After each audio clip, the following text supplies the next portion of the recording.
not the day to be stuck as a traveler, but track issues continue to plague Amtrak during the holiday weekend. All service between New York and Boston was suspended for around 7 hours. It has just been restored within the past hour. Fox 5's Duarte Geraldino is live at Penn Station for us right now. Duarte, I'm sure it's the last thing travelers wanted to deal with on a day like this.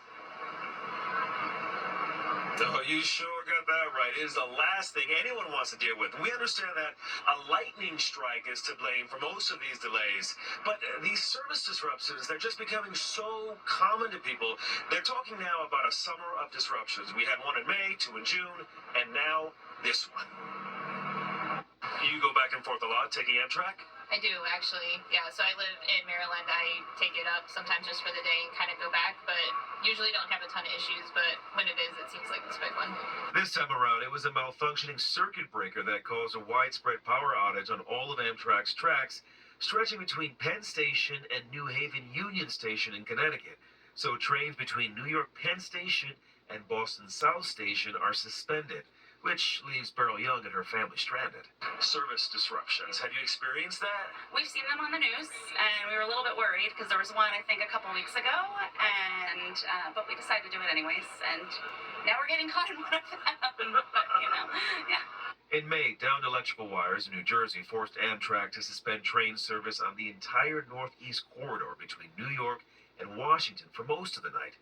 In June, Penn Station commuters faced a 45-minute delay during rush hour because Amtrak was inspecting its track in Secaucus.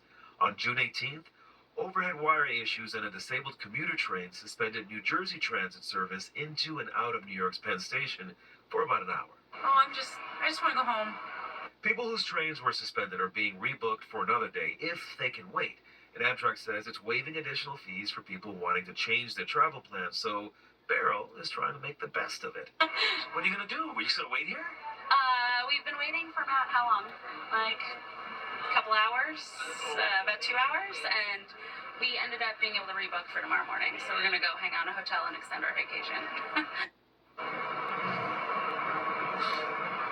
And Beryl's going to have a good old time on this hot night in New York City. Amtrak, meanwhile, says that most service will be back to normal tomorrow. However, they are still some cancellations because of where the equipment was located when all these disruptions began. So if you're going to head out tomorrow, call Amtrak first to see the status of your train. At Penn Station, Duarte Geraldino, Fox 5 News. Arthur? All right, thank you so much, Duarte. Well, former President